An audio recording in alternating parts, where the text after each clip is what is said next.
Good evening, students. Yes, Anita, Amruta, Salim, Suraj, Manju. Good evening, everyone.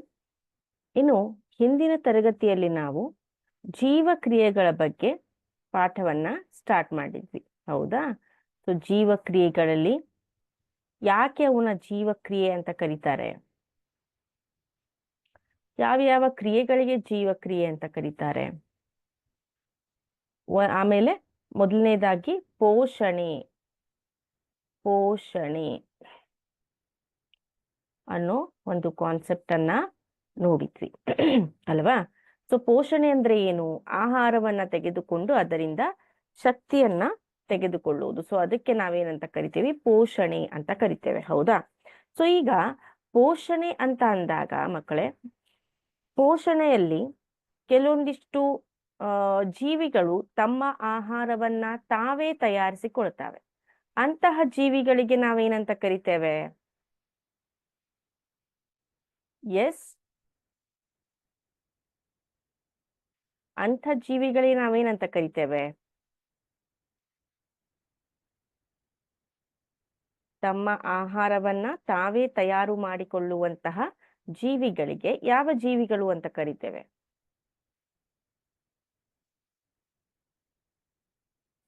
Okay, so ಸ್ವಲ್ಪ ಜನ ಇಲ್ಲಿ English medium students ಬಂದಿದ್ದೀರಾ.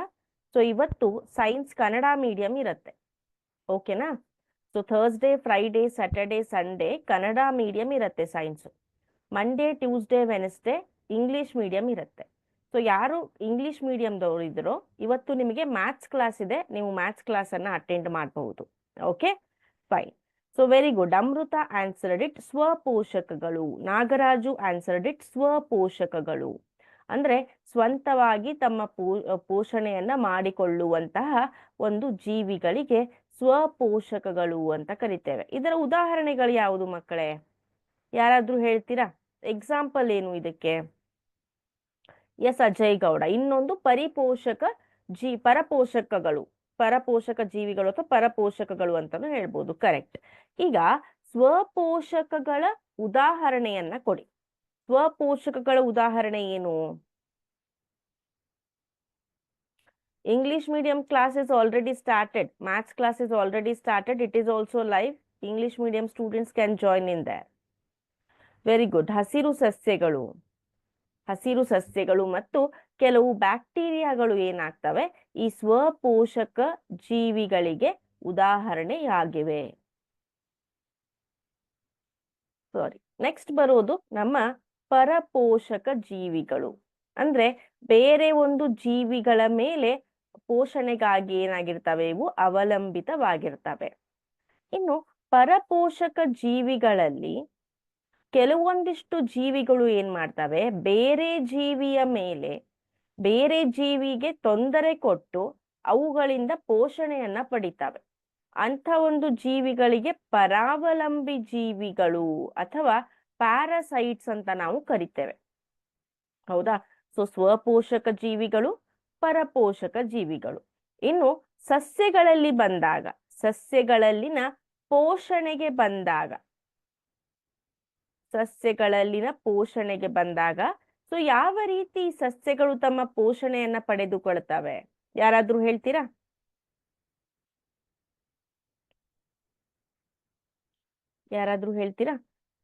ಸಸ್ಯಗಳ ಪೋಷಣೆ ಯಾವುದರಿಂದ ಆಗತ್ತೆ?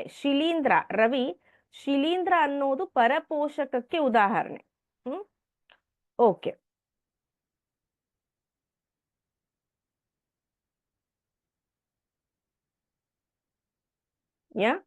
ಸಸ್ಯಗಳ ಪೋಷಣೆ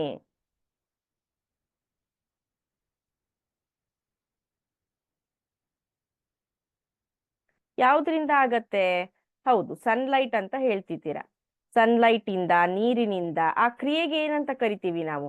ದ್ಯುತಿ ಸಂಶ್ಲೇಷಣೆ ಕ್ರಿಯೆ. ದ್ಯುತಿ ಸಂಶ್ಲೇಷಣೆ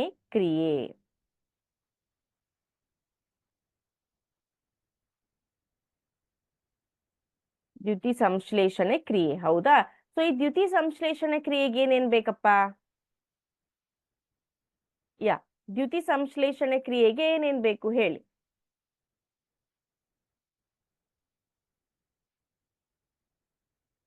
please go to the Sankalp learning solutions YouTube channel. There click on live.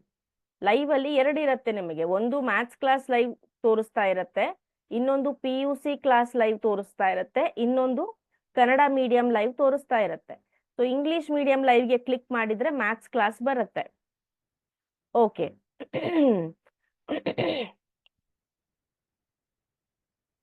ಬೆಳಕು ಬೇಕು, ನೀರು ಬೇಕು, ಗಾಳಿ ಬೇಕು. ಗಾಳಿ ಬೇಕಾ? ಓಕೆ.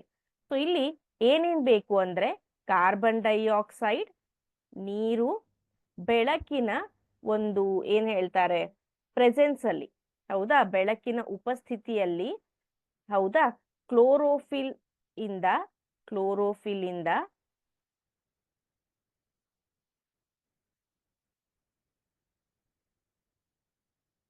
ಏನಾಗತ್ತೆ, ಗ್ಲೂಕೋಸ್ ತಯಾರಾಗತ್ತೆ,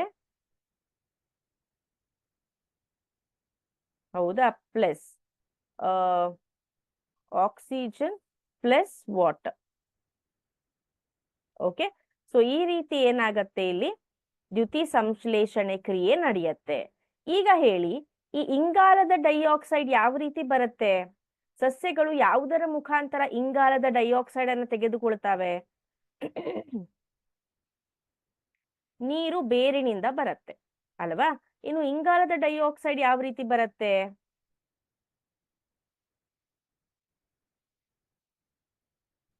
ಇಂಗಾಲದ ಡೈಆಕ್ಸೈಡ್ ಯಾವ ರೀತಿ ಬರುತ್ತೆ?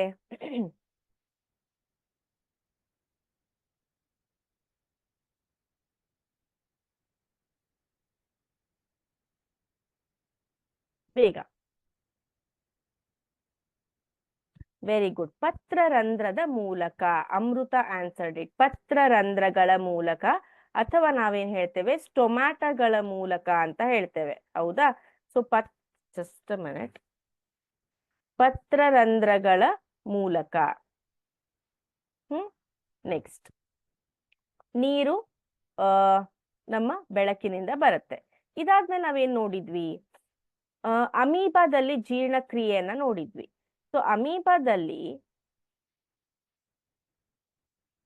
ಜೀರ್ಣಕ್ರಿಯೆ ಅಥವಾ ಅಮೀಬಾದಲ್ಲಿ ಪೋಷಣೆಯನ್ನ ನೋಡಿದಾಗ, ಅಮೀಬಾ ಒಂದು ಏಕಕೋಶ ಜೀವಿ ಆಗಿದೆ, ಹೌದಾ? ಸೊ ಅದು ಅಮೀಬಾದಲ್ಲಿ ಯಾವ ಭಾಗದಲ್ಲಿ ಆಹಾರ ಜೀರ್ಣವಾಗತ್ತೆ? ಯಾರಾದ್ರೂ ಹೇಳ್ತೀರಾ ಯಾವ ಭಾಗ ಅದು? ಎಸ್, ಯಾವ ಭಾಗದಿಂದ ಅಮೀಬಾದಲ್ಲಿ ಜೀರ್ಣಕ್ರಿಯೆ ಆಗತ್ತೆ?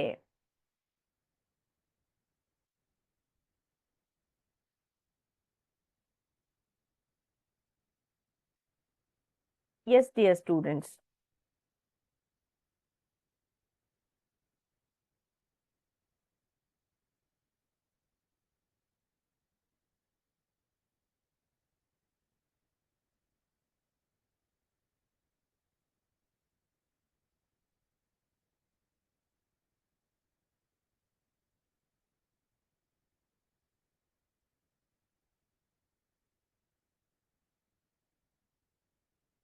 ಎಸ್,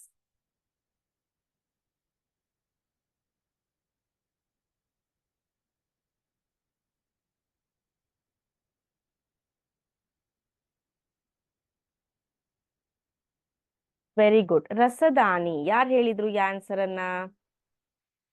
ಲಲಿತಾ ನಾಗರಾಜ್. ರಸದಾನಿ. ಯಾವ ರಸದಾನಿ ಅದು? ಆಹಾರದ ರಸದಾನಿ. ಆಹಾರ ರಸದಾನಿಯಲ್ಲಿ ಜೀರ್ಣಕ್ರಿಯೆಯ ಕಿಣ್ವಗಳಿರ್ತವೆ. ಸೊ ಅವುಗಳ ಮೂಲಕ ಅಲ್ಲೇನಾಗತ್ತೆ, ಆಹಾರ ಜೀರ್ಣವಾಗತ್ತೆ, ಹೌದಾ? ಇನ್ನು ಈ ಒಂದು ಆಹಾರನ ಒಳಗೆ ತೆಗೆದುಕೊಳ್ಳೋದಕ್ಕೆ ಯಾವ ಹೆಲ್ಪ್ ಮಾಡ್ತವೆ? ಈ ಹೊರಚಾಚಿಕೆಗಳು, ಹೌದಾ? ಈ ಹೊರಚಾಚಿಕೆಗಳು. ಫೈನ್. ನಂತರ ನಾವೇನ್ ಕಲಿತ್ವಿ? ತುಂಬಾ ಇಂಪಾರ್ಟೆಂಟ್ ಒಂದು ಕಾನ್ಸೆಪ್ಟ್ ಅನ್ನ ಕಲಿತ್ವಿ. ಯಾವ್ದದು? ಮಾನವರಲ್ಲಿ ಪೋಷಣೆ. ಸೊ ಈ ಮಾನವ ಯಾರು? ಇವನು ಪರಪೋಷಕ ಜೀವಿ, ಹೌದಾ? ಸೊ ಮಾನವರಲ್ಲಿ ಪೋಷಣೆ ಅಂದಾಗ ಯಾವ ರೀತಿ ಮಾನವರಲ್ಲಿ ಜೀರ್ಣಕ್ರಿಯೆ ನಡೆಯುತ್ತೆ? ಯಾರಾದ್ರೂ ಹೇಳ್ಬಹುದಾ? ಮೊದಲಿಗೆ ನಮ್ಮ ಮಾನವನ ಜೀರ್ಣಾಂಗ ವ್ಯೂಹದ ಮೊದಲಿನ ಭಾಗ ಯಾವುದು ಮಕ್ಕಳೇ? ಎಸ್,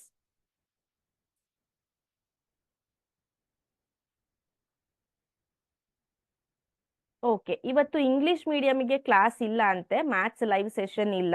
ಅಕಸ್ಮಾತ್ ಏನಾದ್ರೂ 7:15 ಇನ್ನೊಂದ್ಸಲ ಯೂಟ್ಯೂಬ್ ಚಾನೆಲ್ ಚೆಕ್ ಮಾಡಿ, ಲೈವ್ ಇದ್ರೆ ಯು ಕ್ಯಾನ್ ಅಟೆಂಡ್ ಇಟ್.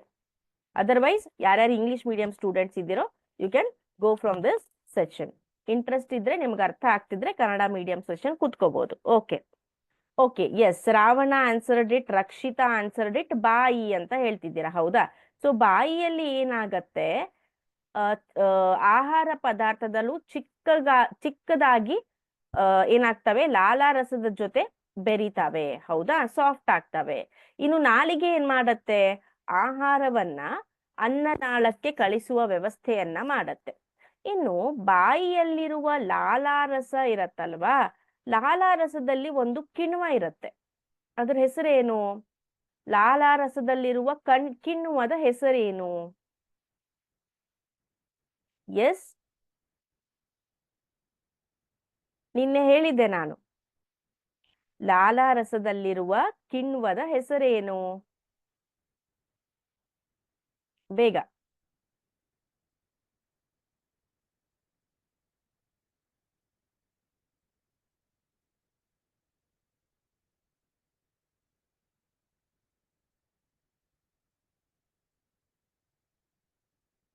ಲಾಲಾರಸದಲ್ಲಿರುವ ಕಿಣ್ವದ ಹೆಸರೇನ್ ಮಕ್ಕಳೇ?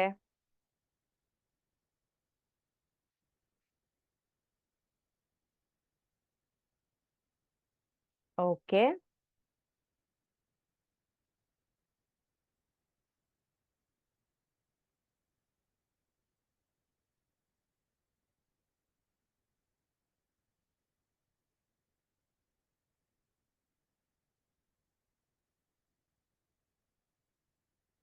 Very good. Krishna answered it. ಲಾಲಾರಸದ ಅಮೈಲೇಸ್ ಅಂತ ಕರಿಬೇಕು, ಲಾಲಾರಸದ ಅಮೈಲೇಸ್. ಸೊ ಈ ಲಾಲಾರಸದ ಅಮೈಲೇಸ್ ಏನ್ ಮಾಡತ್ತೆ, ಆಹಾರದಲ್ಲಿರುವ ಪಿಷ್ಟದ ಮೇಲೆ ಆಹಾರದಲ್ಲಿರುವ ಪಿಷ್ಟದ ಮೇಲೆ ವರ್ತಿಸಿ ಆ ಪಿಷ್ಟವನ್ನ ಸಕ್ಕರೆಯನ್ನಾಗಿ ಏನ್ ಮಾಡತ್ತೆ, ಪರಿವರ್ತಿಸತ್ತೆ. ಆದ್ರೆ ಬಾಯಿಯಲ್ಲಿ ನಮ್ಮ ಆಹಾರ ತುಂಬಾ ಕಡಿಮೆ ಸಮಯ ಇರೋದ್ರಿಂದ ಎಲ್ಲ ಪಿಷ್ಟನೂ ಕೂಡ ಸಕ್ಕರೆಯಾಗಿ ಪರಿವರ್ತನೆ ಹೊಂದೋದಿಲ್ಲ. ಎಷ್ಟಾಗತ್ತೋ ಅಷ್ಟು ಪಿಷ್ಟ ಮಾತ್ರ ಸಕ್ಕರೆಯಾಗಿ ಪರಿವರ್ತನೆ ಹೊಂದತ್ತೆ. ಇನ್ನು ಮುಂದೆ ಅದೇನಾಗತ್ತೆ, ಅನ್ನನಾಳಕ್ಕೆ ಹೋಗತ್ತೆ. ಸೊ ಅನ್ನನಾಳದಲ್ಲಿ ಏನಾಗತ್ತೆ, ಅನ್ನನಾಳದಲ್ಲಿ ಏನಾಗತ್ತೆ ಮಕ್ಕಳೇ, ಆಹಾರಕ್ಕೇನಾಗತ್ತೆ ಅನ್ನನಾಳದಲ್ಲಿ? Yes, very good Anitha, amylase. Shivappa, amylase, correct. Yes, ಅನ್ನನಾಳದಲ್ಲಿ ಏನಾಗತ್ತೆ ಆಹಾರಕ್ಕೆ?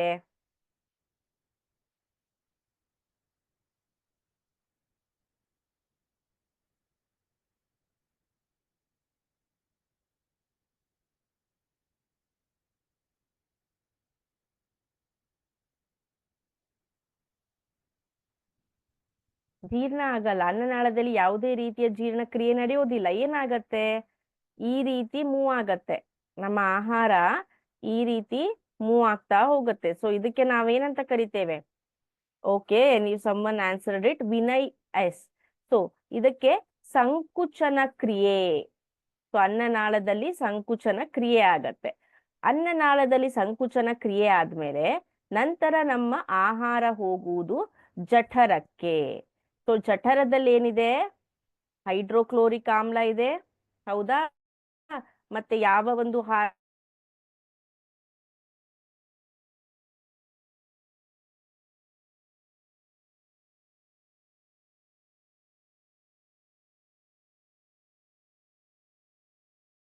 ಶೀಲವನ್ನಾಗಿ ಮಾಡತ್ತೆ. ಅದೇ ರೀತಿ ಆಮ್ಲೀಯ ಗುಣವನ್ನ ಕಾಪಾಡತ್ತೆ. ಇನ್ನು ಜಠರದಿಂದ ಅದೆಲ್ಲಿ ಹೋಗತ್ತೆ, ಸಣ್ಣ ಕರಳಿಗೆ ಹೋಗತ್ತೆ. ಸಣ್ಣ ಕರಳು. ಸೊ ತುಂಬಾ ಅಂದ್ರೆ ಜೀರ್ಣ, ಎಲ್ಲ ಒಂದು ಆಹಾರ ಕಂಪ್ಲೀಟ್ ಆಗಿ ಜೀರ್ಣ ಆಗೋದು ಎಲ್ಲಿ? ಸಣ್ಣ ಕರಳಿನಲ್ಲಿ. ಸೊ ಸಣ್ಣ ಕರಳಿಗೆ ಯಕೃತ್ತಿಂದ, ನೆನಪಲ್ಲಿ ಇಟ್ಕೊಳ್ಳಿ ಮಕ್ಕಳೇ, ಸಣ್ಣ ಕರಳಿಗೆ ಯಕೃತ್ತಿಂದ ಒಂದು ರಸ ಬರುತ್ತೆ. ಅದಕ್ಕೆ ನಾವೇನಂತ ಕರಿತೇವೆ? ಎಸ್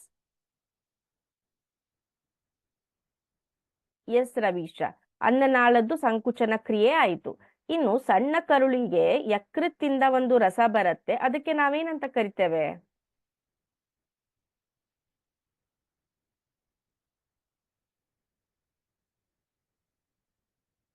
ಎಸ್, ಯಾರು ಹೇಳ್ತೀರಾ? ಸಲೈವರಿ ಜ್ಯೂಸ್ ಅಲ್ಲ ಅದು. Very good, Jai Hanuman answered it. So ಅದಕ್ಕೆ ಪಿತ್ತರಸ ಅಂತ ಕರಿತೇವೆ. ಪಿತ್ತರಸ ಅಥವಾ ಇಂಗ್ಲಿಷ್ ಅಲ್ಲಿ ಅದನ್ನ ಬೈಲ್ ಜ್ಯೂಸ್ ಅಂತ ಕರಿತೇವೆ. ಸೊ ಈ ಪಿತ್ತರಸ ಏನ್ ಮಾಡತ್ತೆ, ಈ ಒಂದು ಕೊಬ್ಬಿನ ಅಣುಗಳ ಮೇಲೆ ಆಕ್ರಮಣ ಮಾಡಿ ಅವುಗಳನ್ನ ವಿಭಜನೆ ಮಾಡತ್ತೆ. ವಿಭಜನೆ, ಜೀರ್ಣ ಅಲ್ಲ, ವಿಭಜನೆ ಮಾಡತ್ತೆ. ಸಣ್ಣ ಸಣ್ಣ ಗ್ಲೋಬ್ಯೂಲ್ಸ್ ಗಳನ್ನಾಗಿ, ಸಣ್ಣ ಸಣ್ಣ ತುಂಡುಗಳನ್ನಾಗಿ ಮಾಡತ್ತೆ. ಅದೇ ರೀತಿ ಈ ಒಂದು ಮೇದೋಜೀರಕ ಗ್ರಂಥಿ ಅಂತ ಏನ್ ಹೇಳ್ತೇವೆ, ನಮ್ಮ ಈ ಪ್ಯಾಂಕ್ರಿಯಾಸ್ಗೆ ಮೇದೋಜೀರಕ ಗ್ರಂಥಿ ಅಂತ ಹೇಳ್ತೇವೆ ಅಲ್ವಾ? ಸೊ ಈ ಗ್ರಂಥಿಯಿಂದ ಮೇದೋಜೀರಕ ರಸ ಬರುತ್ತೆ. ಮೇದೋಜೀರಕ ರಸದಲ್ಲಿ ಮೇದೋಜೀರಕ ಅಮೈಲೇಸ್ ಇರತ್ತೆ. ಅದು ಕಾರ್ಬೋಹೈಡ್ರೇಟ್ಗಳ ಮೇಲೆ ವರ್ತಿಸತ್ತೆ. ಅದೇ ರೀತಿ ಈ ಮೇದೋಜೀರಕ ಗ್ರಂಥಿಯಿಂದ ಟ್ರಿಪ್ಸಿನ್ ಅನ್ನೋ ಒಂದು ಕಿಣ್ವ ಬರುತ್ತೆ, ಟ್ರಿಪ್ಸಿನ್. ಸೊ ಇದು ಎದ್ರ ಮೇಲೆ ವರ್ತಿಸತ್ತೆ? ಈ ಒಂದು ಕಿಣ್ವ ಯಾವುದ್ರ ಮೇಲೆ ವರ್ತಿಸತ್ತೆ?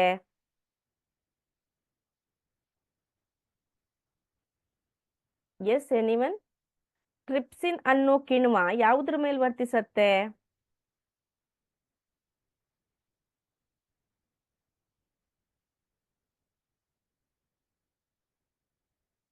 ಸೊ ಈ ಟ್ರಿಪ್ಸಿನ್ ಅನ್ನೋ ಕಿಣ್ವ ಪ್ರೋಟೀನ್ ಮೇಲೆ ವರ್ತಿಸತ್ತೆ.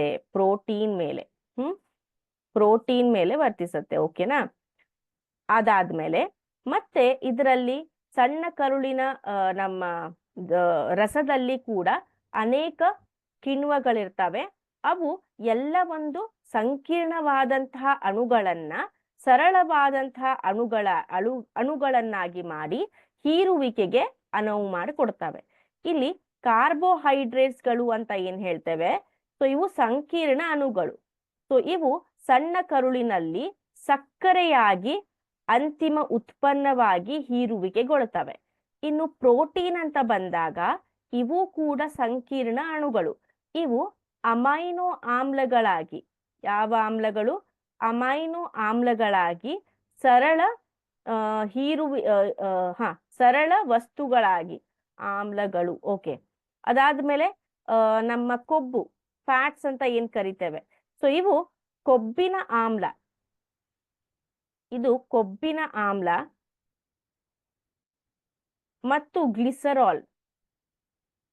ಮತ್ತು ಗ್ಲಿಸರಾಲ್ ಆಗಿ ಹೀರುವಿಕೆ ಆಗತ್ತೆ. ಗ್ಲಿಸರಾಲ್, ಹೌದಾ? ಇನ್ನು ಕೊನೆಗೆ ನಮ್ಮ ಒಂದು ಸಣ್ಣ ಕರುಳಿನ ಗೋಡೆಗಳನ್ನ ನೋಡಿದಾಗ ಅವುಗಳು ಈ ರೀತಿ ಬೆರಳಿನಾಕಾರದಲ್ಲಿ ಚಾಚಿಕೆಗಳನ್ನ ಹೊಂದಿರತ್ತೆ. ಸೊ ಈ ಬೆರಳಿನಾಕಾರದ ಚಾಚಿಕೆಗಳಿಗೆ ಏನಂತ ಕರಿತೀವಿ ನಾವು? ಎಸ್, ಈ ಬೆರಳಿನಾಕಾರದ ಚಾಚಿಕೆಗಳಿಗೆ, ಸಣ್ಣ ಕರುಳಿನ ಬೆರಳಿನಾಕಾರದ ಚಾಚಿಕೆಗಳಿಗೆ ಏನಂತ ಕರಿತೇವೆ?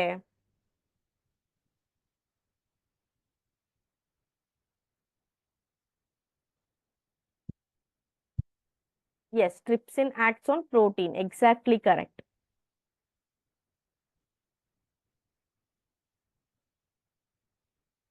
ಅಲ್ಲ, ಎಪಿಡರ್ಮಿಸ್ ಅನ್ನಲ್ಲ, ಅದಕ್ಕೆ ಅಮೃತ ಶೆಟ್ಟಿ ಆನ್ಸರ್ಡ್ ಇಟ್. ಇದಕ್ಕೆ ನಾವು ವಿಲ್ಲೈಗಳು ಅಂತ ಕರಿತೇವೆ. ಸೊ ಈ ವಿಲ್ಲೈಗಳ ಕೆಲಸ ಏನು ಅಂದ್ರೆ ಹೀರುವಿಕೆ. ಹೌದಾ? ಏನು ಒಂದು ಜೀರ್ಣವಾಗಿರುವಂತಹ ಆಹಾರ ಇದೇನೋ ಅದನ್ನ ಹೀರುವಿಕೆ ಮಾಡ್ತವೆ. ನಂತರ ಜೀರ್ಣವಾಗದ ಆಹಾರ ಸಣ್ಣ ಕರಳಿಗೆ ಹೋಗತ್ತೆ. ಅಲ್ಲಿ ಜೀರ್ಣವಾಗದ ಆಹಾರದಲ್ಲಿರುವಂತಹ ಪೋಷಕಾಂಶಗಳಾಗಿರ್ಬಹುದು, ನೀರು ಆಗಿರ್ಬಹುದು, ವಿಲ್ಲೈಗಳಿಂದ ಹೀರಲ್ಪಡತ್ತೆ. ನಂತರ ಸಣ್ಣ ಕರುಳಿನಿಂದ ನಮ್ಮ ಜೀರ್ಣವಾಗದಂತ ಆಹಾರ ಗುದದ್ವಾರದ ಮೂಲಕ ಹೊರಗಡೆ ಹೋಗತ್ತೆ. ಸೊ ಈ ರೀತಿ ಜೀರ್ಣಕ್ರಿಯೆ ನಡೆಯತ್ತೆ. ಇನ್ನು ಇವತ್ತು ಮುಂದಿನ ಕ್ರಿಯೆಯನ್ನ ನಾವು ಕಲಿತಾ ಇದ್ದೇವೆ. ಮುಂದಿನ ಕ್ರಿಯೆ ಹೆಸರು ಉಸಿರಾಟ. ಹೌದಾ? ಸೊ ಉಸಿರಾಟದಲ್ಲಿ ಯಾವ ಯಾವ ರೀತಿಯಾದಂತಹ ಕ್ರಿಯೆ ನಡೆಯುತ್ತೆ? ಇನ್ನು ಸಸ್ಯಗಳಲ್ಲಿ ಯಾವ ರೀತಿ ಉಸಿರಾಟ ನಡೆಯುತ್ತೆ ಅದನ್ನೆಲ್ಲ ಕೂಡ ನಾವು ಇವತ್ತು ತಿಳ್ಕೊತೇವೆ. ಓಕೆನಾ? ಸೊ ಇಲ್ಲಿ ನೋಡಿದ್ದೀರಾ ಉಸಿರಾಟ ಕ್ರಿಯೆ. ಓಕೆ. ಸೊ ಉಸಿರಾಟ ಕ್ರಿಯೆಯು ಗಾಳಿಯ ಉಪಸ್ಥಿತಿಯಲ್ಲಿ ನಡೆದರೆ ಮೊದಲಿಗೆ ಜಸ್ಟ್ ಮಿನಿಟ್. ಓಕೆ.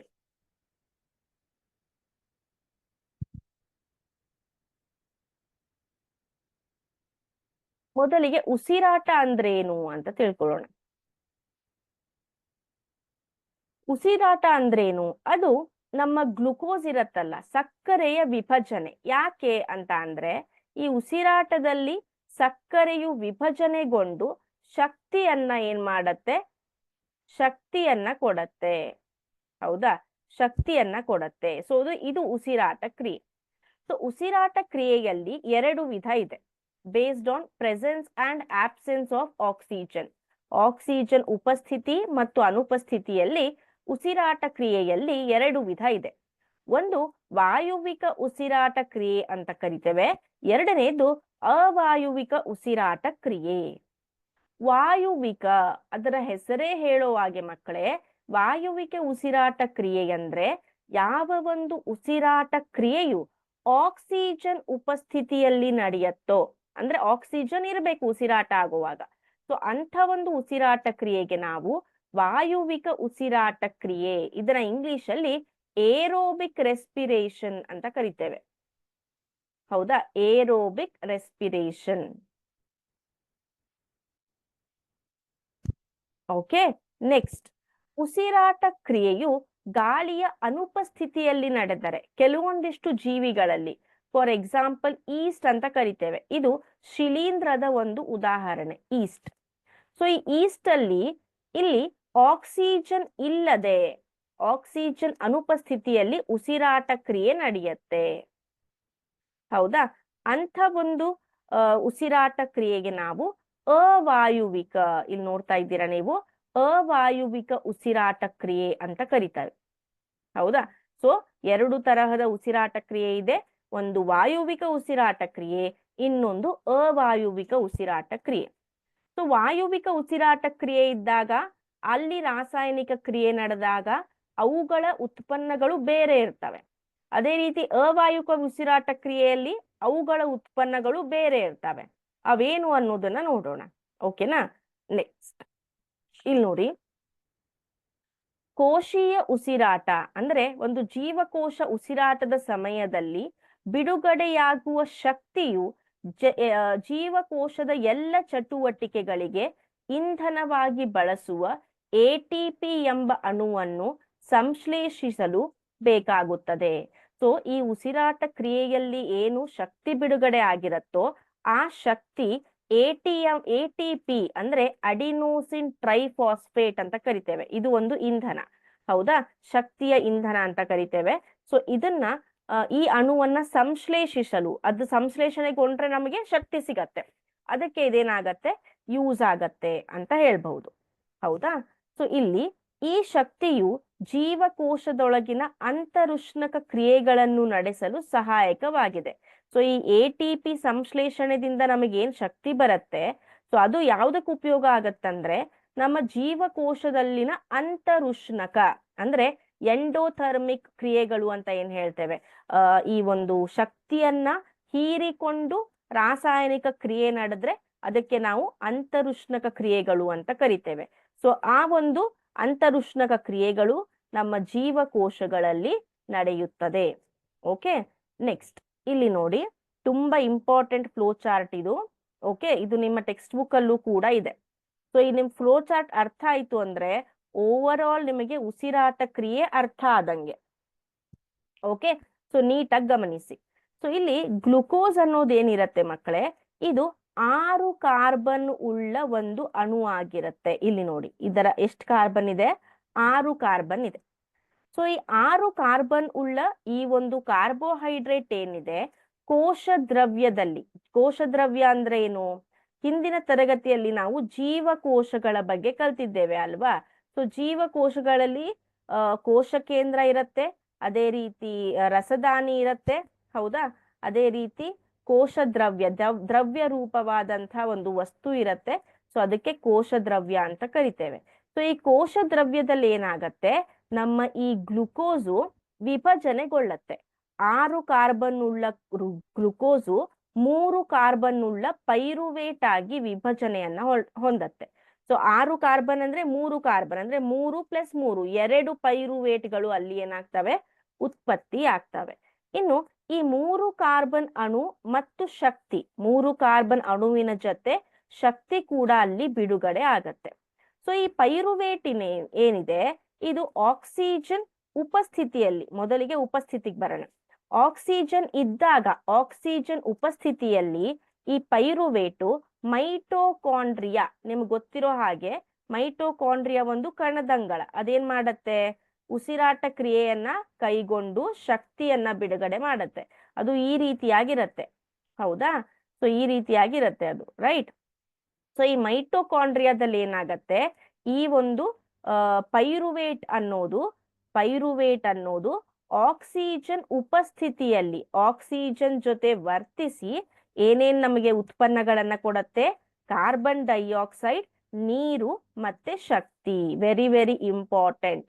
ವಾಯುವಿಕ ಉಸಿರಾಟದಲ್ಲಿನ ಉತ್ಪನ್ನಗಳನ್ನು ಹೆಸರಿಸಿ, ಉತ್ಪನ್ನಗಳನ್ನು ಬರೆಯಿರಿ. ಸೊ ವಾಯುವಿಕ ಉಸಿರಾಟ ಅಂದ್ರೇನು, ಆಕ್ಸಿಜನ್ ಉಪಸ್ಥಿತಿಯಲ್ಲಿ ನಡೆಯುವಂತಹ ಉಸಿರಾಟ. ಸೊ ಅಲ್ಲಿ ಏನಾಗತ್ತೆ, ನಮಗೆ ಬರುವ ಉತ್ಪನ್ನಗಳು ಕಾರ್ಬನ್ ಡೈಆಕ್ಸೈಡ್, ನೀರು ಮತ್ತು ಶಕ್ತಿ ಆಗಿರತ್ತೆ, ಎನರ್ಜಿ, ರೈಟ್? ನೆಕ್ಸ್ಟ್ ಆಗೋದು ಆಕ್ಸಿಜನ್ ಅನುಪಸ್ಥಿತಿಯಲ್ಲಿ, ಆಕ್ಸಿಜನ್ ಇಲ್ಲದೆ ಇದ್ದಾಗ, ಆಕ್ಸಿಜನ್ ಇಲ್ಲವೇ ಇಲ್ಲ ಅಂಥ ಒಂದು ಆಕ್ಸಿಜನ್ ಅನುಪಸ್ಥಿತಿಯಲ್ಲಿ ಈ ಪೈರುವೇಟ್ ಅನ್ನೋದೇನಾಗತ್ತೆ, ಇಥನಾಲ್, ಕಾರ್ಬನ್ ಡೈಆಕ್ಸೈಡ್ ಮತ್ತು ಶಕ್ತಿ. ಸೊ ಇಲ್ಲಿ ನೋಡಿ, ಪೈರುವೇಟು 3 ಕಾರ್ಬನ್ ಉಳ್ಳ ಅಣುವಾಗಿದೆ. ಸೊ ಆಕ್ಸಿಜನ್ ಅನುಪಸ್ಥಿತಿಯಲ್ಲಿ ಅದು ವರ್ತಿಸಿ ಏನಾಗತ್ತೆ, 2 ಕಾರ್ಬನ್ ಉಳ್ಳ ಅಣುವಾಗಿ ತಯಾರಾಗತ್ತೆ. ಸೊ 2 ಕಾರ್ಬನ್ ಉಳ್ಳ ಅಣು ಯಾವುದು, ಇಥನಾಲ್, ಆಲ್ಕೋಹಾಲ್ ಅಂತ ಹೇಳ್ತೇವೆ. ಆಲ್ಕೋಹಾಲ್ನ ಒಂದು ಉದಾಹರಣೆ ಅದು, ಓಕೆನಾ? ಸೊ ಇದು ಇಥನಾಲ್, ಕಾರ್ಬನ್ ಡೈಆಕ್ಸೈಡ್ ಮತ್ತು ಶಕ್ತಿಯಾಗಿ ಪರಿವರ್ತನೆ ಹೊಂದತ್ತೆ.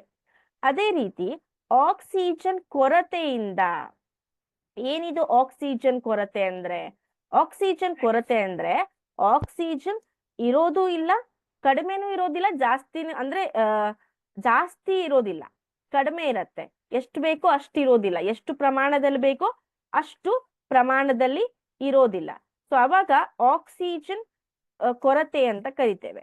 ಸೊ ನಾವು ಯಾವಾಗ ತುಂಬಾ ದೈಹಿಕ ಚಟುವಟಿಕೆಗಳನ್ನ ಮಾಡ್ತೇವೆ, ತುಂಬಾ ಓಡ್ತಾ ಇರ್ತೇವೆ, ಸೊ ಅವಾಗ ನಮ್ಮ ಸ್ನಾಯು ಜೀವಕೋಶಗಳಿಗೆ ಅವುಗಳಿಗೆ ಎಷ್ಟು ಬೇಕೋ ಅಷ್ಟು ಆಮ್ಲಜನಕ ದೊರೆಯೋದಿಲ್ಲ. ಸೊ ಅವಾಗ ಏನಾಗತ್ತೆ, ಈ ಪೈರುವೇಟ್ ಅನ್ನೋ ಒಂದು ಅಣು ಲ್ಯಾಕ್ಟಿಕ್ ಆಮ್ಲವಾಗಿ ಉತ್ಪನ್ನಗೊಂಡು ಶಕ್ತಿಯಾಗಿ ಏನಾಗತ್ತೆ, ಬಿಡುಗಡೆ ಆಗತ್ತೆ. ಸೊ ಈ ಲ್ಯಾಕ್ಟಿಕ್ ಆಮ್ಲ ಉತ್ಪತ್ತಿ ಆಗತ್ತಲ್ವಾ? ಸೊ ಆದ್ರಿಂದ ನಮಗೇನಾಗತ್ತೆ, ಒಂದು ಏನಂತಾರೆ, ಕ್ಯಾಚ್ ಅಂತ ಹೇಳ್ತೇವೆ, ಅಂದ್ರೆ ಹಿಡಿದುಕೊಳ್ಳತ್ತೆ, ಹೌದಾ? ನಿಮ್ಮ ಒಂದು ಸ್ನಾಯುಗಳಲ್ಲಿ ಸೆಳೆತ ಅಥವಾ ಹಿಡಿದುಕೊಳ್ಳುತ್ತೆ, ಹೌದಾ? ಸೊ ಈ ರೀತಿ ಏನಾಗತ್ತೆ, ಆಕ್ಸಿಜನ್ ಕೊರತೆಯಿಂದ ಲ್ಯಾಕ್ಟಿಕ್ ಆಮ್ಲ ಮತ್ತು ಶಕ್ತಿ ರಿಲೀಸ್ ಆಗತ್ತೆ, ಹೌದಾ? ಫೈನ್. ಸೊ ಈ ಒಂದು ಫ್ಲೋ ಚಾರ್ಟ್ ಏನಿದೆ ತುಂಬಾ ಉಪಯೋಗವಾಗಿದೆ. ಓಕೆ, ತುಂಬಾ ಚೆನ್ನಾಗಿ ಇಲ್ಲಿ ಕಮೆಂಟ್ ಅನ್ನ ಮಾಡ್ತಿದ್ರ, ಐ ರಿಯಲಿ ಲೈಕ್ ಇಟ್. ಅಭ್ಯಾಸದ ಬಗ್ಗೆನೂ ತುಂಬಾ ಚೆನ್ನಾಗಿ ಕಮೆಂಟ್ ಅನ್ನ ಮಾಡ್ತಿದ್ದೀರಾ. ಆದ್ರೆ ಸ್ವಲ್ಪ ಜನ ಮಕ್ಕಳಿಗೆ ಈ ಕ್ಲಾಸಸ್ ತುಂಬಾ ಇಂಪಾರ್ಟೆಂಟ್ ಆಗಿರುತ್ತೆ. ಅವರು ಅಭ್ಯಾಸದ ಕಮೆಂಟ್ ಗಳನ್ನ ಇಲ್ಲಿ ನೋಡ್ತಾ ಇರ್ತಾರೆ, ಓಕೆನಾ? No doubt, you can enjoy, but ತುಂಬಾ ಡಿಸ್ಟರ್ಬ್ ಆದ್ರೆ ಅವ್ರಿಗೂ ಕೂಡ ಅಲ್ಲಿ ಡಿಸ್ಟರ್ಬ್ ಆಗತ್ತೆ. ಆಮೇಲೆ ಈ ಯೂಟ್ಯೂಬ್ ಲೈವ್ ಚಾನೆಲ್ ನಮ್ಮ ಸಂಕಲ್ಪ ಲರ್ನಿಂಗ್ ಸೊಲ್ಯೂಷನ್ಗೆ ಲಿಂಕ್ಡ್ ಆಗಿರೋದ್ರಿಂದ ನಿಮ್ಮ ಮೆಸೇಜಸ್ಗಳು ಇಲ್ಲಿ ರೆಕಾರ್ಡ್ ಆಗ್ತಾ ಇರ್ತವೆ. ಅದೇ ರೀತಿ ನಿಮ್ಮ ಹೆಸರು, ನಿಮ್ಮ ಶಾಲೆಯೂ ಕೂಡ ರೆಕಾರ್ಡ್ ಆಗಿ ನಮಗೆ ಡಾಟಾ ಬರ್ತಾ ಇರುತ್ತೆ. And that data will be also share to your school. Okay, so ಯಾವಾಗ ಕಮೆಂಟ್ ಮಾಡ್ತಿರ್ತೀರೋ ನಿಮ್ಮ ಶಾಲೆಯ ಬಗ್ಗೆಯೂ ಎಚ್ಚರವಿರಲಿ, ಓಕೆನಾ? ಫೈನ್. ಸೊ ಇದು ಉಸಿರಾಟ ಕ್ರಿಯೆಯ ಒಂದು ತುಣುಕು ಅಂತ ಹೇಳ್ಬೋದು. ಆಕ್ಸಿಜನ್ ಅನುಪಸ್ಥಿತಿಯಲ್ಲಿ ಯಾವ ಉತ್ಪನ್ನಗಳು ಆಕ್ಸಿಜನ್ ಉಪಸ್ಥಿತಿಯಲ್ಲಿ ಯಾವ ಉತ್ಪನ್ನಗಳು, ಆಕ್ಸಿಜನ್ ಕೊರತೆಯಿಂದಾಗಿ ಯಾವ ಉತ್ಪನ್ನಗಳು ಇಲ್ಲಿ ಪ್ರೊಡ್ಯೂಸ್ ಆಗ್ತವೆ ಅನ್ನೋದು ನಮಗೆ ಗೊತ್ತಾಯ್ತು. ಹೌದಾ? ನೆಕ್ಸ್ಟ್, ಸಸ್ಯಗಳಲ್ಲಿ ಉಸಿರಾಟ. ಇನ್ನು ಸಸ್ಯಗಳಲ್ಲಿ ಯಾವ ರೀತಿ ಉಸಿರಾಟ ಆಗತ್ತೆ? ನಮಗೆ ಗೊತ್ತಿರೋ ಹಾಗೆ ಸಸ್ಯಗಳು ನಮಗೆ ಆಮ್ಲಜನಕವನ್ನ ಕೊಡ್ತವೆ. ಐ ಸಾರಿ, ಸಸ್ಯಗಳು ನಮಗೆ ಆಮ್ಲಜನಕವನ್ನ ಕೊಡ್ತವೆ. ಹೌದಾ? ಸೊ ಇಲ್ಲಿ ನಮ್ಮ ಸಸ್ಯಗಳನ್ನ ನೋಡಿದಾಗ ಸಸ್ಯಗಳಲ್ಲೂ ಕೂಡ ಏನಾಗತ್ತೆ, ಉಸಿರಾಟ ಬೇಕಾಗತ್ತೆ. ಅದಕ್ಕೂ ಕೂಡ ತನ್ನ ಒಂದು ಕ್ರಿಯೆಗಳನ್ನ ನಡೆಸೋದಕ್ಕೆ ಆಮ್ಲಜನಕದ ಅವಶ್ಯಕತೆ ಇದೆ. ಸೊ ಸಸ್ಯಗಳಲ್ಲಿ ರಾತ್ರಿ ಸಮಯದಲ್ಲಿ ದ್ಯುತಿ ಸಂಶ್ಲೇಷಣೆಯು ನಡೆಯದೆ ಕಾರ್ಬನ್ ಡೈಆಕ್ಸೈಡ್ ಬಿಡುಗಡೆಯಾದರೆ ಬೆಳಗಿನಲ್ಲಿ ಉಸಿರಾಟ ಕ್ರಿಯೆಯ ಸಮಯದಲ್ಲಿ ಉತ್ಪತ್ತಿಯಾದ ಕಾರ್ಬನ್ ಡೈಆಕ್ಸೈಡ್ ದ್ಯುತಿ ಸಂಶ್ಲೇಷಣೆಗೆ ಬಳಕೆಯಾಗಿ ಆಕ್ಸಿಜನ್ ಬಿಡುಗಡೆ ಆಗತ್ತೆ. ಸೊ ಇಲ್ಲಿ ರಾತ್ರಿ ಏನಾಗ್ತಾ ಇರತ್ತೆ, ಉಸಿರಾಟ ಕ್ರಿಯೆ ನಡೆಯುತ್ತೆ. ಯಾಕೆಂದ್ರೆ ರಾತ್ರಿ ಅಲ್ಲಿ ದ್ಯುತಿ ಸಂಶ್ಲೇಷಣೆ ಕ್ರಿಯೆ ನಡೆದಿರೋದಿಲ್ಲ. ಸೊ ರಾತ್ರಿ ಏನು ಉಸಿರಾಟ ನಡೆದಿರತ್ತೋ, ಉಸಿರಾಟದಿಂದ ಏನು ಶಕ್ತಿ ಮತ್ತು ಕಾರ್ಬನ್ ಡೈಆಕ್ಸೈಡ್, ಇಂಗಾಲದ ಡೈಆಕ್ಸೈಡ್ ಏನು ಪ್ರೊಡ್ಯೂಸ್ ಆಗಿರತ್ತೋ, ಉತ್ಪನ್ನ ಆಗಿರತ್ತೋ, ಆ ಒಂದು ಕಾರ್ಬನ್ ಡೈಆಕ್ಸೈಡ್ ಬೆಳಗ್ಗೆ ದ್ಯುತಿ ಸಂಶ್ಲೇಷಣೆ ಕ್ರಿಯೆಗೆ ಯೂಸ್ ಆಗತ್ತೆ. ಸೊ ಇನ್ನು ನಮ್ಮ ಸಸ್ಯಗಳಲ್ಲಿ ರಚನೆಗಳಿಗೆ ಬಂದಾಗ ಎಲೆಗಳ ಮೇಲೆ ಈ ರೀತಿಯಾದಂತಹ ರಂಧ್ರಗಳನ್ನ ನಾವು ಮೈಕ್ರೋಸ್ಕೋಪ್ ಅಲ್ಲಿ ನೋಡಿದಾಗ ಗೊತ್ತಾಗತ್ತೆ. ಈ ರೀತಿಯಾದಂತಹ ರಂಧ್ರಗಳನ್ನ ನೋಡ್ತೇವೆ. ಇದಕ್ಕೆ ನಾವು ಪತ್ರರಂಧ್ರಗಳು ಅಂತ ಕರಿತೇವೆ. ಹೌದಾ? ಇಂಗ್ಲಿಷ್ ಅಲ್ಲಿ ಸ್ಟೊಮ್ಯಾಟಾ ಅಂತ ಕರಿತೇವೆ. ಸೊ ಈ ಪತ್ರರಂಧ್ರಗಳು ಕಾವಲು ಜೀವಕೋಶಗಳಿಂದ, ಪತ್ರರಂಧ್ರಗಳು ಏನ್ ಮಾಡಿರ್ತವೆ, ಕಾವಲು ಜೀವಕೋಶಗಳಿಂದ ಮಾಡಲ್ಪಟ್ಟಿರ್ತವೆ. ಸೊ ಈ ಕಾವಲು ಜೀವಕೋಶಗಳು ಪತ್ರರಂಧ್ರವನ್ನ ಓಪನ್ ಮಾಡ್ತಾ ಇರ್ತವೆ, ಕ್ಲೋಸ್ ಮಾಡ್ತಾ ಇರ್ತವೆ. ಹೌದಾ? ಓಪನ್ ಮಾಡ್ತಾ ಇರ್ತವೆ, ಕ್ಲೋಸ್ ಮಾಡ್ತಾ ಇರ್ತವೆ. ಇವುಗಳ ಮೂಲಕ ಏನಾಗತ್ತೆ, ಅಲ್ಲಿ ಅನಿಲಗಳ ವಿನಿಮಯ, ಅಂದ್ರೆ ಕಾರ್ಬನ್ ಡೈಆಕ್ಸೈಡ್ ಹೊರಗಡೆ ಹೋಗತ್ತೆ, ಆಮ್ಲಜನಕ ಒಳಗಡೆ ಹೋಗತ್ತೆ. ಸೊ ಈ ರೀತಿ ಸಸ್ಯಗಳಲ್ಲಿ ಏನಾಗ್ತಾ ಇರತ್ತೆ, ಅಲ್ಲಿ ಉಸಿರಾಟ ಕ್ರಿಯೆ ನಡೀತಾ ಇರತ್ತೆ. ಯಾವುದರಿಂದ? ಪತ್ರರಂಧ್ರಗಳಿಂದ, ಕಾವಲು ಜೀವಕೋಶಗಳ ಕ್ರಿಯೆಯಿಂದ. ಓಕೆ, ನೆಕ್ಸ್ಟ್,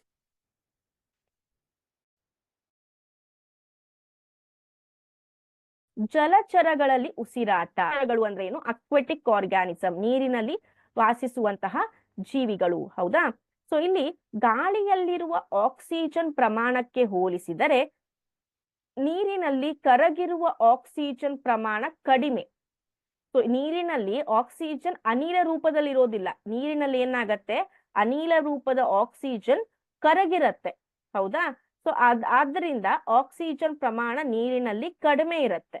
ಇದರಿಂದ ಜಲಚರಗಳ ಉಸಿರಾಟದ ದರವು ನೆಲಜೀವಿಗಳಲ್ಲಿ ಕಂಡು ಬರುವುದಕ್ಕಿಂತ ವೇಗವಾಗಿರುತ್ತದೆ. ಸೊ ಇದನ್ನ ಗಿವ್ ರೀಸನ್ ಅಂತ ಕೇಳ್ಬಹುದು. ಹೌದಾ? ಸೊ ಇಲ್ಲೇನಾಗತ್ತೆ, ಜಲಜೀವಿಗಳಲ್ಲಿ ಉಸಿರಾಟದ ದರ ಹೆಚ್ಚಾಗಿರತ್ತೆ. ಯಾಕೆ ಅಂತ ಕೇಳಿದಾಗ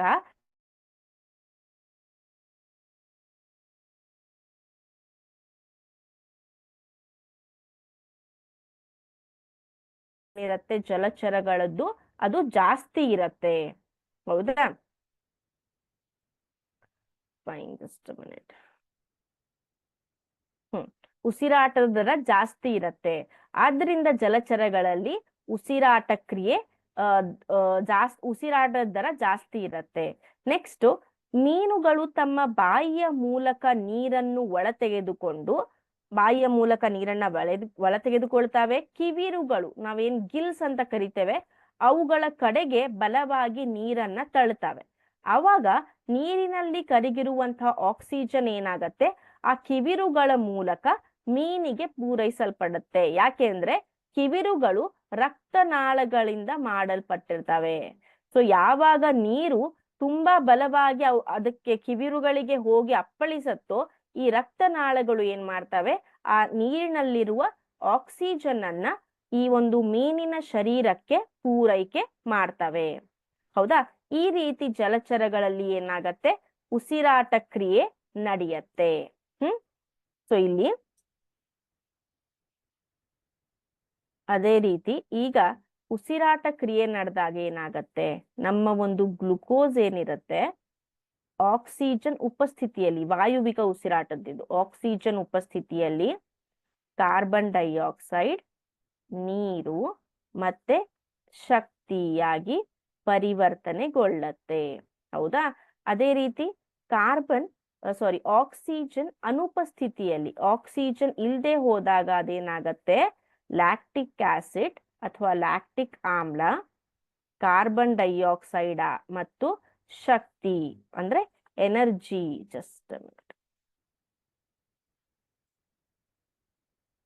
ಮತ್ತೆ ಎನರ್ಜಿಯಾಗಿ ಪರಿವರ್ತನೆಗೊಳ್ಳತ್ತೆ. ಆಕ್ಸಿಜನ್ ಕೊರತೆಯಿಂದ ಎಷ್ಟು ಬೇಕೋ ಅಷ್ಟು ಆಕ್ಸಿಜನ್ ಪೂರೈಕೆ ಆಗದೆ ಹೋದ್ರೆ ಅದೇನಾಗತ್ತೆ, ಇದು ಲ್ಯಾಕ್ಟಿಕ್ ಆಸಿಡ್ ಅಲ್ಲ, ಇಲ್ಲಿ ಇಥನಾಲ್ ಬರುತ್ತೆ, ಇಥನಾಲ್. ಇಲ್ಲಿ ಆಕ್ಸಿಜನ್ ಕೊರತೆಯಿಂದ ಲ್ಯಾಕ್ಟಿಕ್ ಆಸಿಡ್ ಮತ್ತೆ ಎನರ್ಜಿ, ಶಕ್ತಿ ಇಲ್ಲಿ ರಿಲೀಸ್ ಆಗತ್ತೆ ಆಕ್ಸಿಜನ್ ಕೊರತೆಯಿಂದ ಇದು. ಸೊ ಈ ರೀತಿ ನೀವು ಈ ಒಂದು ರಿಯಾಕ್ಷನ್ಸ್ ಅಥವಾ ಕ್ರಿಯೆಗಳನ್ನ ನೆನಪಲ್ಲಿ ಇಟ್ಕೋಬೇಕು. ಹೌದಾ? ನೆಕ್ಸ್ಟ್, ಇನ್ನು ಮಾನವರಲ್ಲಿ ಯಾವ ರೀತಿ ಉಸಿರಾಟ ನಡೆಯುತ್ತೆ ಅನ್ನೋದನ್ನ ನೋಡೋಣ. ಸೊ ಇಲ್ಲಿ ನೋಡಿ, ಮನುಷ್ಯರಲ್ಲಿ ಮೂಗಿನ ಹೊಳ್ಳೆಗಳ ಮೂಲಕ ಮೊದಲಿಗೆ ಬರುವಂತದ್ದು ಯಾವುದು? ಮೂಗಿನ ಹೊಳ್ಳೆಗಳು. ಇದರ ಮೂಲಕ ಗಾಳಿಯನ್ನ ನಾವು ಒಳಗೆ ತೆಗೆದುಕೊಳ್ತೇವೆ. ಮೂಗಿನ ಹೊಳ್ಳೆಗಳ ಒಳಗಡೆ ಚಿಕ್ಕದಾದಂತಹ ಕೂದಲುಗಳು, ಸೂಕ್ಷ್ಮವಾದಂತಹ ಕೂದಲುಗಳು ಇರ್ತವೆ. ಸೊ ಇವುಗಳೇನ್ ಮಾಡ್ತವೆ, ಗಾಳಿಯನ್ನ ಸೋಸ್ತವೆ. ಸೊ ಗಾಳಿಯಲ್ಲಿರುವ ಒಂದು ಧೂಳಿನ ಅಣುಗಳಾಗಿರ್ಬಹುದು, ಯಾವುದೇ ರೀತಿಯಾದಂತಹ ಸೂಕ್ಷ್ಮಾಣು ಜೀವಿಗಳಾಗಿರ್ಬಹುದು, ಸೂಕ್ಷ್ಮಾಣು ಜೀವಿಗಳಾಗಿರ್ಬಹುದು. ಸೊ ಇವೆಲ್ಲವೂ ಕೂಡ ಏನಾಗ್ತವೆ, ಮೂಗಿನ ಹೊಳ್ಳೆಗಳಲ್ಲಿರುವ ಕೂದಲುಗಳಿಂದ ಸೋಸಲ್ಪಡ್ತವೆ. ಇನ್ನು ಗಾಳಿಯು ಗಂಟಲಿನ ಮೂಲಕ, ನಮ್ಮ ಒಂದು ಶ್ವಾಸನಾಳದ ಮೂಲಕ ಶ್ವಾಸಕೋಶದೊಳಗೆ ಏನಾಗತ್ತೆ, ಗಾಳಿಯು ತಲುಪತ್ತೆ. ಇನ್ನು ಗಂಟಲಿನಲ್ಲಿ ಮೃದ್ವಸ್ಥಿಯ ಉಂಗುರುಗಳಂಥ ರಚನೆಗಳಿವೆ. ಇವುಗಳು ಗಾಳಿ ಹಾದು ಹೋಗುವ ರಚನೆ ಕುಸಿಯದಂತೆ ನೋಡಿಕೊಳ್ಳುತ್ತದೆ. ಸೊ ನಮ್ಮ ಶ್ವಾಸನಾಳವನ್ನ ನಾವು ಈಗ ಈ ರೀತಿ ನೋಡಿದಾಗ ನಮ್ಮ ಶ್ವಾಸನಾಳಗಳು ಮೃದ್ವಸ್ಥಿಯ ಅಂದ್ರೆ ಕಾರ್ಟಿಲೇಜ್ ಅಂತ ಕರಿತೇವೆ, ತುಂಬಾ ಮೃದುವಾಗಿರುವಂತಹ ಒಂದು ಟಿಶ್ಯೂ. ಸೊ ಈ ರೀತಿಯಾಗಿ ರಿಂಗ್ಸ್ ಗಳನ್ನ ಹೊಂದಿದೆ. ಹೌದಾ? ಈ ರೀತಿಯಾಗಿ ಉಂಗುರುಗಳನ್ನ ಹೊಂದಿದೆ. ಸೊ ಈ ಉಂಗುರುಗಳು ಏನ್ ಮಾಡ್ತವೆ, ಗಾಳಿಯ ವೇಗಕ್ಕೆ ಈ ಒಂದು ನಾಳ ಕುಸಿಬಾರದು ಅನ್ನೋದಕ್ಕೆ ಈ ಉಂಗುರುಗಳು ಏನ್ ಮಾಡ್ತವೆ, ಪ್ರಿವೆಂಟ್ ಮಾಡ್ತವೆ, ಪ್ರೊಟೆಕ್ಟ್ ಮಾಡ್ತವೆ. ಹೌದಾ? ನೆಕ್ಸ್ಟ್, ಸೊ ಇಲ್ಲಿ ನೀವು ನೋಡ್ತಾ ಇದ್ದೀರಾ, ನಮ್ಮ ಒಂದು ಇಲ್ಲಿ ಮೂಗಿನ ಹೊಳ್ಳೆಗಳು ಕಾಣಿಸ್ತಾ ಇವೆ. ಅದಾದ್ಮೇಲೆ ಶ್ವಾಸರಂಧ್ರ ಪಟಲ ಅಂತ ಇದೆ, ಇದು ಎಪಿಗ್ಲಾಟಿಸ್. ಸೊ ಇದು ಗಾಳಿ ಒಳಗೆ ಹೋಗುವಾಗ ಅನ್ನನಾಳವನ್ನ ಮುಚ್ಚತ್ತೆ.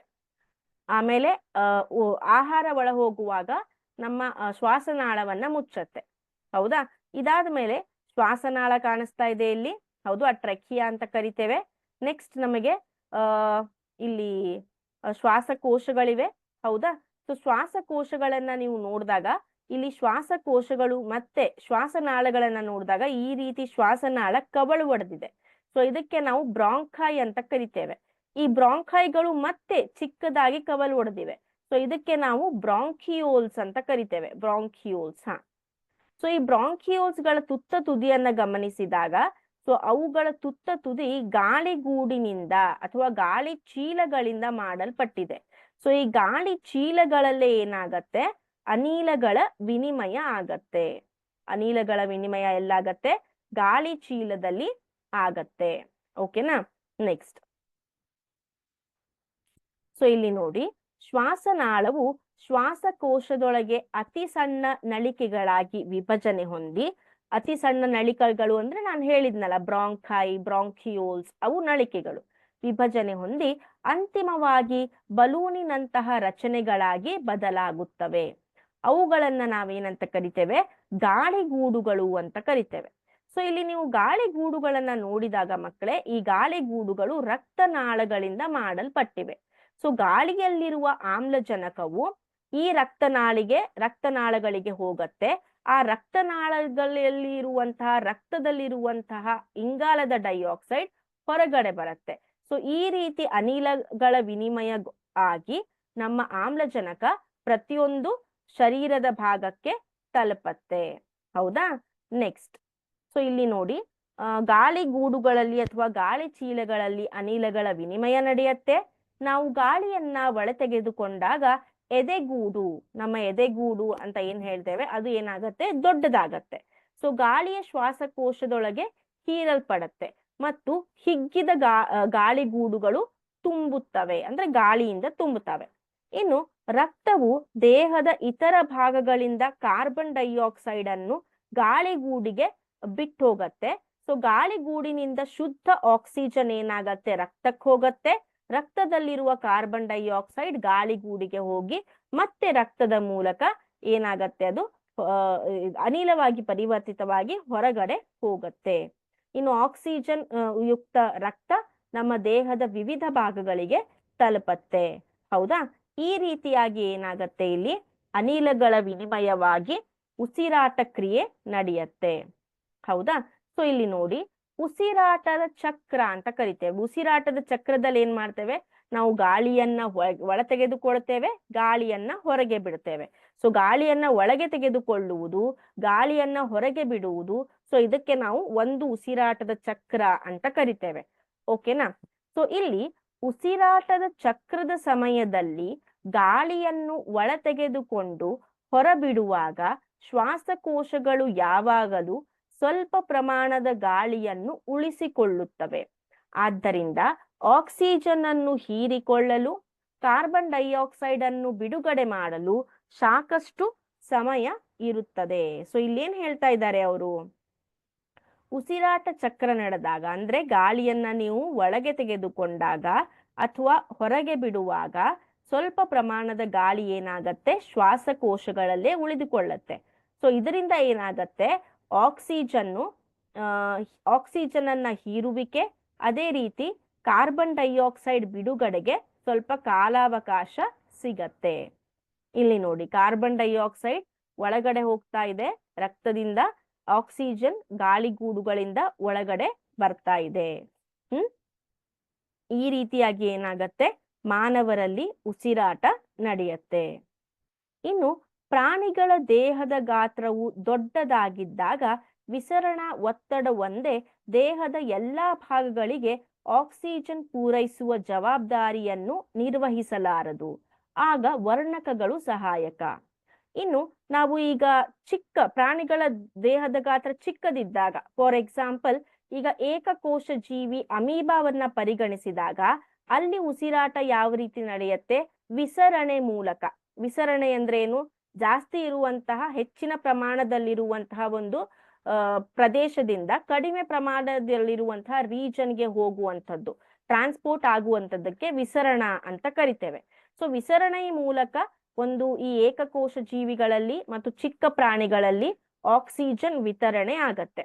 ಆದ್ರೆ ಬಹುಕೋಶ ಜೀವಿಗಳಿಗೆ ಬಂದಾಗ, ಸಂಕೀರ್ಣವಾದಂತಹ ಜೀವಿಗಳಿಗೆ ಬಂದಾಗ ವಿಸರಣ ಅಂದ್ರೆ ನಮ್ಮಲ್ಲಿ 3.6 ಟ್ರಿಲಿಯನ್ ನಷ್ಟು ಜೀವಕೋಶಗಳಿವೆ.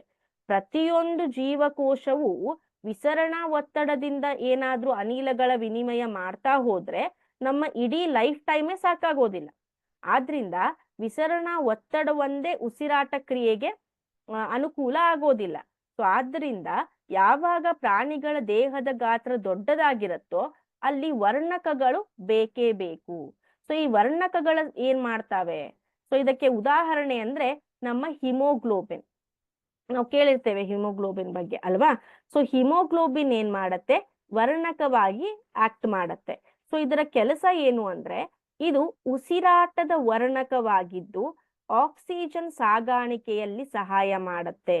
ಸೊ ನಾವು ನೋಡಿದ್ವಿ, ಅಲ್ವಿಯೋಲೈ ಅಥವಾ ಗಾಳಿ ಚೀಲದಿಂದ ಆಕ್ಸಿಜನ್ ಯುಕ್ತ ರಕ್ತ ಏನಾಗತ್ತೆ, ಪ್ರತಿಯೊಂದು ಶರೀರಕ್ಕೂ ಹೋಗಬೇಕು. ಸೊ ಆ ಆಕ್ಸಿಜನ್ ಅನ್ನು ತೆಗೆದುಕೊಂಡು ಹೋಗೋರು ಯಾರು, ಈ ಒಂದು ಹಿಮೋಗ್ಲೋಬಿನ್ ಅಥವಾ ಉಸಿರಾಟದ ವರ್ಣಕ. ಹೌದಾ? ಸೊ ಇದರಿಂದ ಏನಾಗತ್ತೆ, ಆಕ್ಸಿಜನ್ ಸಾಗಾಣಿಕೆ ಈಸಿಯಾಗಿ ಆಗತ್ತೆ. So this is about how ಮಾನವರಲ್ಲಿ ಉಸಿರಾಟ ಅಂತ. Next just a minute.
Okay, so ಈಗ ನಮಗೆ ಏನೇನ್ ಸಿಕ್ತು?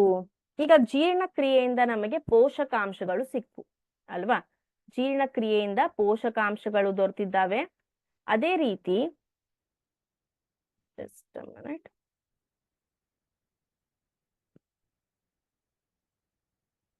ಪೋಷಕಾಂಶಗಳು ದೊರಕಿದ್ದಾವೆ. ಅದೇ ರೀತಿ ಉಸಿರಾಟದಿಂದ ನಮಗೇನ್ ದೊರಕಿದೆ? ಆಮ್ಲಜನಕ ಮತ್ತು ಶಕ್ತಿ ದೊರಕಿದೆ.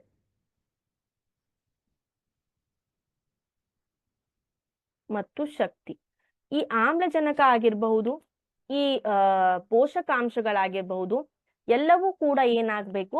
ಪ್ರತಿಯೊಂದು ಜೀವಕೋಶಗಳಿಗೂ ತಲುಪಬೇಕು. ಹೌದಾ? ಸೊ ಈ ಕೆಲಸವನ್ನ ಮಾಡೋರು ಯಾರು?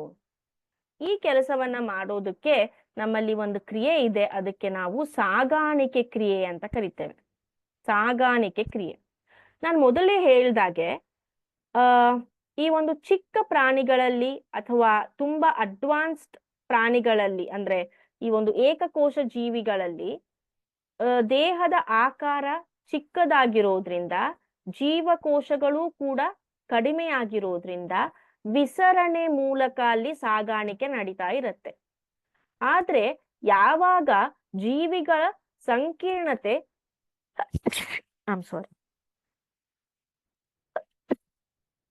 ಜೀವಿಗಳ ಸಂಕೀರ್ಣತೆ ಹೆಚ್ಚಾಗ್ತಾ ಹೋಗುತ್ತೋ, ಸೊ ಅವಾಗ ಈ ವಿಸರಣೆ ಮೂಲಕ ಸಾಗಾಣಿಕೆ ಏನಾಗೋದಿಲ್ಲ, ಸಾಕಾಗೋದಿಲ್ಲ. ಆದ್ರಿಂದ ಅಲ್ಲಿ ವರ್ಣಕಗಳು ಬೇಕಾಗ್ತದೆ, ರಕ್ತನಾಳಗಳು. ಸೊ ಇವುಗಳೆಲ್ಲ ತುಂಬಾ ಇಂಪಾರ್ಟೆಂಟ್ ರೋಲ್ ಅನ್ನ ಪ್ಲೇ ಮಾಡ್ತವೆ. ಹೌದಾ? ಸೊ ಇನ್ನು ಸಾಗಾಣಿಕೆಯಲ್ಲಿ ನಾವೇನ್ ನೋಡ್ತೇವೆ? ಸೊ ಇಲ್ಲಿ ರಕ್ತ ಪ್ಲಾಸ್ಮಾ ಎಂಬ ನಮ್ಮಲ್ಲಿ ಸಾಗಾಣಿಕೆ ಮಾಡುವಂತಹ ಒಂದು ವಸ್ತು, ಮುಖ್ಯವಾದಂತಹ ವಸ್ತು ಯಾವುದು ಅಂದ್ರೆ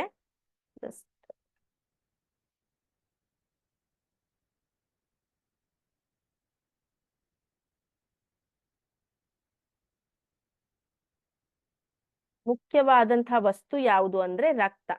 ರಕ್ತ ದ್ರವ ರೂಪದಲ್ಲಿ ಇರುತ್ತೆ. ಆ ರಕ್ತದ ದ್ರವ ರೂಪಕ್ಕೆ ಕಾರಣ ಯಾವುದು ಅಂದ್ರೆ ಪ್ಲಾಸ್ಮಾ. ರಕ್ತದಲ್ಲಿರುವಂತಹ ಪ್ಲಾಸ್ಮಾ ಎಂಬ ಘಟಕ ದ್ರವ ಮಾಧ್ಯಮದಲ್ಲಿರುತ್ತೆ.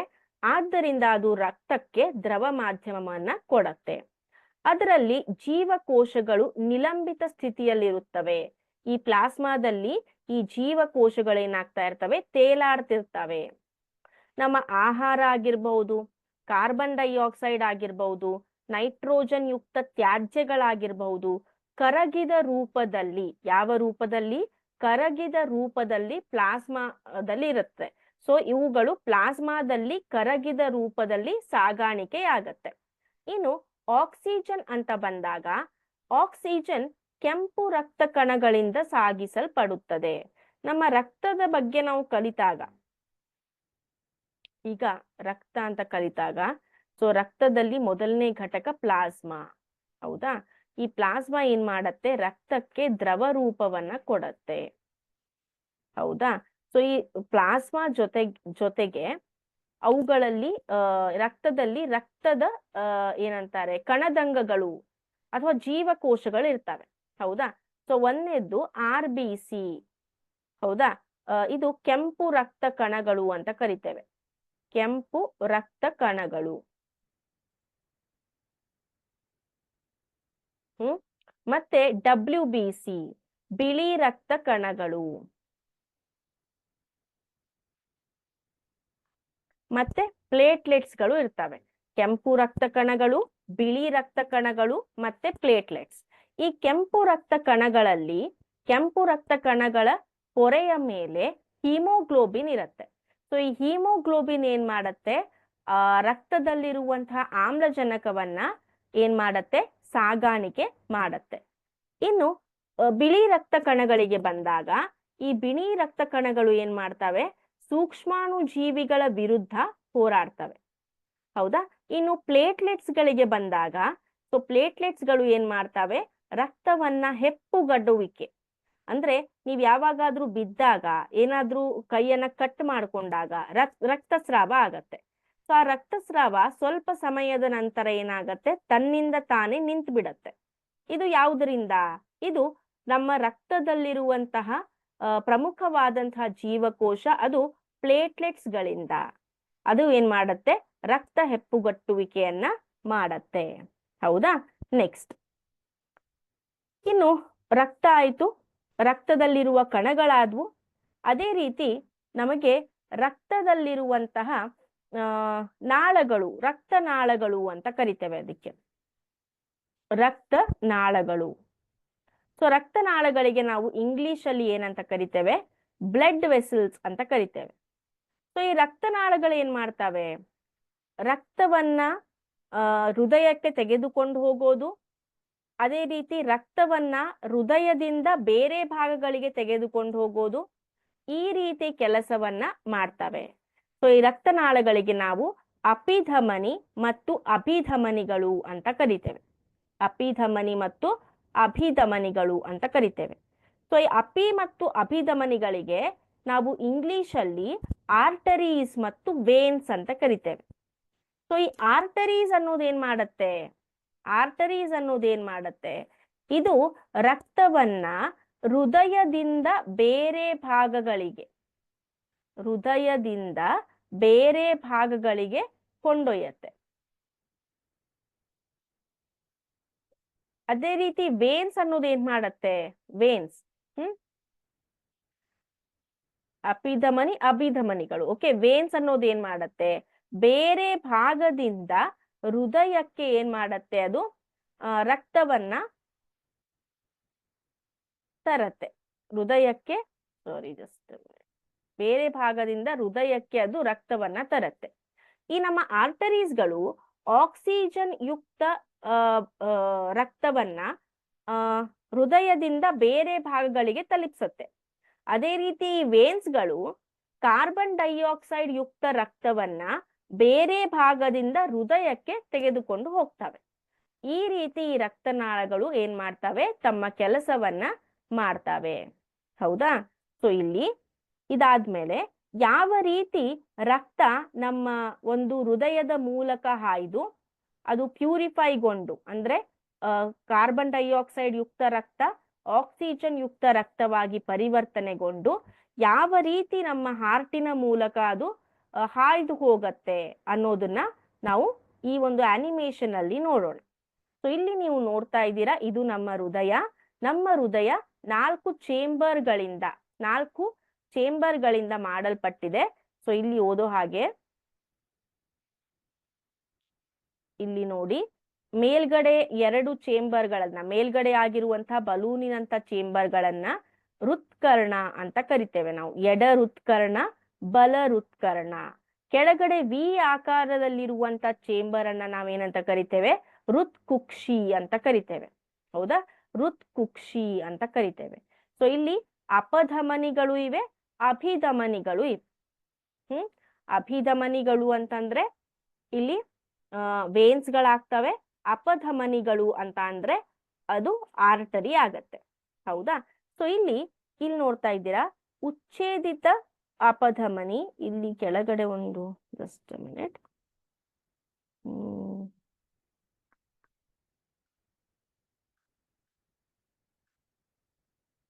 Okay, fine. ಸೊ ಮೇಲಿನ ಕಡೆಯಿಂದ ಮತ್ತು ಮೇಲಿನ ಭಾಗದಿಂದ ರಕ್ತ, ಕೆಳಗಿನ ಭಾಗದಿಂದ ರಕ್ತ ಅಪಧಮನಿಗಳ ಮೂಲಕ ಏನ್ ಬರುತ್ತೆ? ಮೊದಲಿಗೆ ನಮ್ಮ ಬಲ ಹೃತ್ಕರ್ಣಕ್ಕೆ ಬರುತ್ತೆ. ಬಲ ಹೃತ್ಕರ್ಣ ರಕ್ತ ಬಂದಾಗ ಹಿಗ್ಗತ್ತೆ. ಸೊ ಅದೇನ್ ಮಾಡತ್ತೆ? ಪ್ರೆಷರ್ ಕ್ರಿಯೇಟ್ ಆಗಿ ಸೊ ಅದು ಬಲ ಹೃತ್ಕಕ್ಷಿಗೆ ಹೋಗತ್ತೆ. ಬಲ ಹೃತ್ಕಕ್ಷಿಯಲ್ಲಿ ಪ್ರೆಷರ್ ಜಾಸ್ತಿ ಆಗಿ ಅದೇನ್ ಮಾಡತ್ತೆ? ಪಪ್ಪುಸಕ ಅಪಿಧಮನಿಗಳ ಮೂಲಕ ನಮ್ಮ ಲಂಗ್ಸ್ಗೆ ಅಂದ್ರೆ ಶ್ವಾಸಕೋಶಗಳಿಗೆ ಹೋಗತ್ತೆ. ಯಾಕೆ ಶ್ವಾಸಕೋಶಗಳಿಗೆ ಹೋಗತ್ತೆ ಅಂದ್ರೆ ಇದು ಕಾರ್ಬನ್ ಡೈಆಕ್ಸೈಡ್ ಯುಕ್ತ ರಕ್ತ. ಯಾಕೆಂದ್ರೆ ಅದು ನಮ್ಮ ದೇಹದ ವಿವಿಧ ಭಾಗಗಳಿಂದ ಬಂದಿದೆ. ಸೊ ಇದು ಏನಾಗತ್ತೆ? ಶ್ವಾಸಕೋಶಕ್ಕೆ ಹೋಗಿ ಅಲ್ಲಿ ಆಮ್ಲಜನಕ ಯುಕ್ತ ರಕ್ತವಾಗಿ ಪರಿವರ್ತನೆ ಹೊಂದಿ ಪಪ್ಪುಸಕ ಅಭಿಧಮನಿಗಳಿಂದ ಎಡ ಹೃತ್ಕರ್ಣಕ್ಕೆ ಬರುತ್ತೆ. ದೆನ್ ಎಡ ಹೃತ್ಕರ್ಣದಿಂದ ಎಡ ಹೃತ್ಕಕ್ಷಿಗೆ ಹೋಗತ್ತೆ. ಅಲ್ಲೂ ಕೂಡ ಪ್ರೆಷರ್ ಜಾಸ್ತಿ ಆಗಿ ಮಹಾಪಧಮನಿಯಿಂದ ಅಂದ್ರೆ ಆರ್ಟರೀಸ್ ಅಂತ ಏನ್ ಹೇಳ್ತೇವೆ, ಮಹಾಪಧನಿಗೆ ನಾವು ಅಯೋರ್ಟಾ, ಇದು ಒಂದು ದೊಡ್ಡದಾದಂಥ ಅಪಧಮನಿ, ಲಾರ್ಜೆಸ್ಟ್ ಆರ್ಟರಿ. ಸೊ ಇದರಿಂದ ಏನಾಗತ್ತೆ? ನಮ್ಮ ದೇಹದ ವಿವಿಧ ಭಾಗಗಳಿಗೆ ಇದೇನಾಗತ್ತೆ? ತಲುಪತ್ತೆ. ಸೊ ಈ ರೀತಿಯಾಗಿ ಏನಾಗತ್ತೆ? ರಕ್ತ ಪರಿಚಲನೆ ನಮ್ಮ ಹೃದಯದಲ್ಲಿ ನಡೆಯತ್ತೆ. ಹೌದಾ? ಸೊ ಇಲ್ಲಿ ನೋಡ್ತಾ ಇದ್ದೀರಾ ನೀವು, ಬಲ ಹೃತ್ಕರ್ಣದಿಂದ ಅದೇನಾಗ್ತಾ ಇದೆ? ಲಂಗ್ಸಿಗೆ ಹೋಗ್ತಾ ಇದೆ. ಆಮೇಲೆ ಆಕ್ಸಿಜನ್ ಯುಕ್ತ ಬ್ಲಡ್ ಎಡ ಹೃತ್ಕರ್ಣಕ್ಕೆ ಹೃತ್ಕಕ್ಷಿಗೆ ಬಂದು ನಂತರ ಮಹಾಪಧಮನಿಯ ಮೂಲಕ, ಇಲ್ಲಿ ನೋಡ್ತಾ ಇದ್ದೀರಾ, ಮಹಾಪಧಮನಿಯ ಮೂಲಕ ಏನಾಗತ್ತೆ?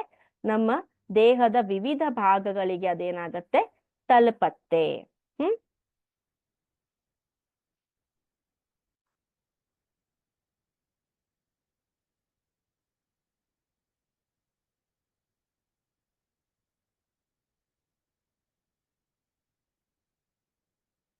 ಓಕೆ.